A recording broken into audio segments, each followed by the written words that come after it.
ক্রিকেটারদের মধ্যে তুলনা টানা সংস্কৃতি নিয়ে কড়া সমালোচনা করলেন পাকিস্তানের সাবেক ক্রিকেটার আহমদ শেহজাদ। বিশেষ করে বর্তমান বিশ্বের অন্যতম সেরা ব্যাটার কোহলির সঙ্গে বাবর আজমের তুলনা নিয়ে খুব ঝেড়েছেন তিনি। আরও আমরা বিস্তারিত জানবো প্রতিবেদনে। 2009 থেকে 2019 সাল পর্যন্ত পাকিস্তানের জাতীয় দলের ওপেনার হিসেবে খেলেছেন শেহজাদ।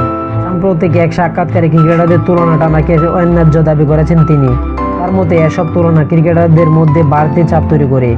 উদাহরণ হিসেবে বাবরের পারফরম্যান্সের মন্দাকে ইঙ্গিত করেছেন তিনি। শেহজাদ বলেন, যখন সবকিছু ঠিকঠাক ছিল আপনারা খেলোয়াড়দের মধ্যে তুলনা করা শুরু করলেন।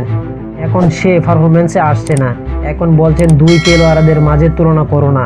কেন বিরাট কোহলির সঙ্গে বিশ্বের কোনো খেলোয়াড়দের তুলনা চলে না?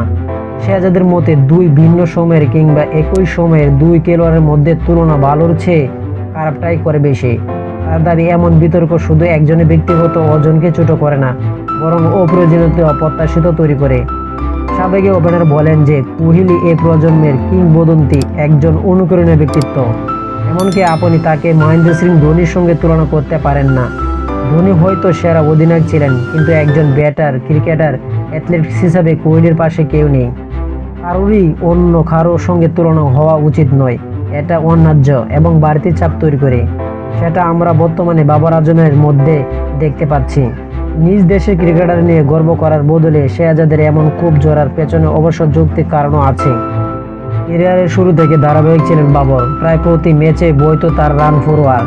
এরপর অনেকে তাকে পাকিস্তানের কোহলি তকমা দিতে থাকেন। সে বাবর গত ইনিংসের কোনো সেঞ্চুরি দেখা পাননি।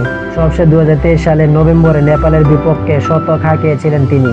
বাবরের মতো আরও কোনো ব্যাটারের এক সেঞ্চুরিতে জন্য এত লম্বা সময় কাটেনি। তো আশা করি যারা টি স্পোর্ট গেলে চ্যানেলটি সাবস্ক্রাইব করেন, সবাই টি স্পোর্ট গেলে চ্যানেলটি সাবস্ক্রাইব করবেন এবং ভিডিওটা ভালো লাগে লাইক এন্ড শেয়ার করবেন। ধন্যবাদ।